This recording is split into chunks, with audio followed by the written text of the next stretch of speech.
Dnes sme tu, aby sme ukázali jednotu a solidaritu. Robotníci vedľa vedcov, predávači vedľa policajtov, umelci vedľa hasičov, opatrovatelia vedľa úradníkov. Keď stojíme spolu, nikto nás nemôže ignorovať. Všetci bojujeme spoločne za svoje dôstojné životy, bez ohľadu na to, kde pracujeme a akú prácu vykonávame. Nech nás dnes počujú. Zamestnanci nie sú nekonečný bankomat štátu. Pracujúci nie sú sponzori chybných rozhodnutí a nefunkčných opatrení. Chceme spravodlivosť a dôstojnosť, nie diktát a zdieranie. Bez pracujúcich táto krajina totiž nebude fungovať. A bez rešpektu k nim nebude fungovať ani vláda. Ďakujem vám všetkým, že ste tu. Odbory sú s vami a odbory ste vy. V spoločnej sile a solidarite. A nebojte sa, toto je náš boj za naše dôstojné životy. Ďakujem.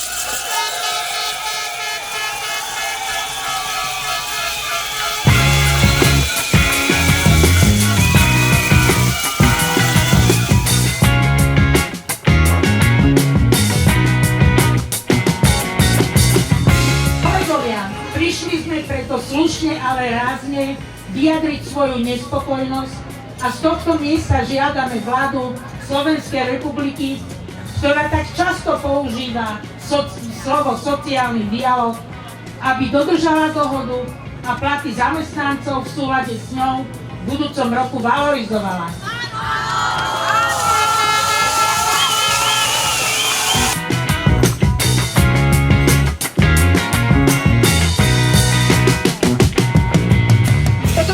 Budeme držať spolu, ak budeme jednotní a solidárni, môžeme prinútiť politikov, aby nás počúvali, aby začali šetriť tam, kde sú skutočné rezervy.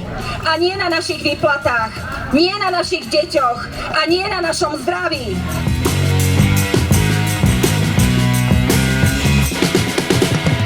Videli nespokojní a nahnevaných ľudí, občanov, pretože konsolidácia sa odráža len na nás. Na nikom inom. Súhlasíte s tým?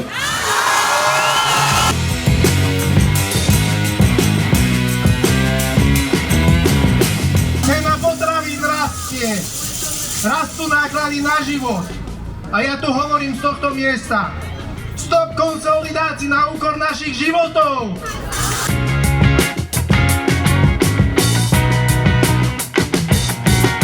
Sme Rady mladých Konfederácie odborových zväzov, lebo my mladí nechceme byť iba tichými svedkami, ako vláda ničí našu budúcnosť.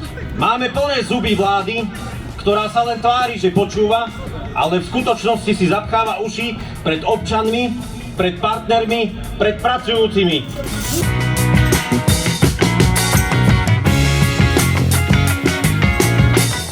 My všichni evropští odboráři z Evropské odborové konfederace ze všech zemí, včetně České republiky, stojíme na vaší straně. Pokud budete chtít potřebovat, přijdeme a podpoříme vás. Ale to hlavní, držte pospolu. Budete držet pospolu?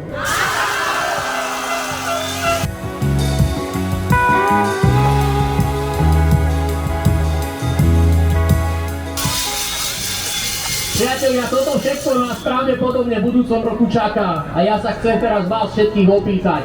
Mali by byť odbory v takejto situácii ticho?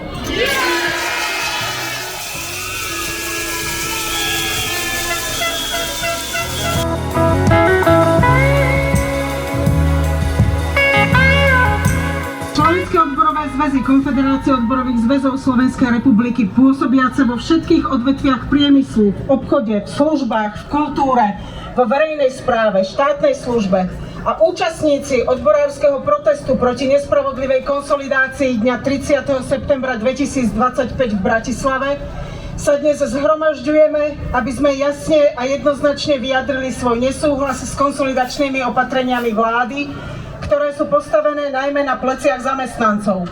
Preto žiadame, aby sa bremeno konsolidácie rozdelilo rovnomerne, nie výlučne na zamestnancov a ich rodiny, a toto sa zohľadnilo v návrhu štátneho rozpočtu pre rok 2026.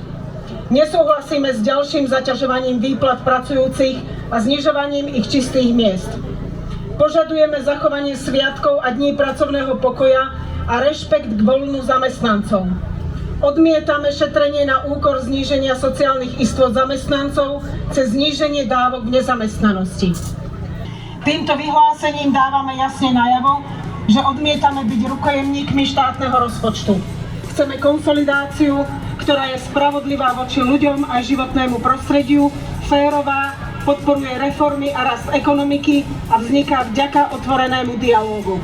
Žiadame vládu, poslancov a prezidenta, aby naše požiadavky zobrali vážne. Bez pracujúcich táto krajina nefunguje a bez rešpektu k nim nebude fungovať ani štát. V Bratislave 30. septembra 2025. Ďakujem.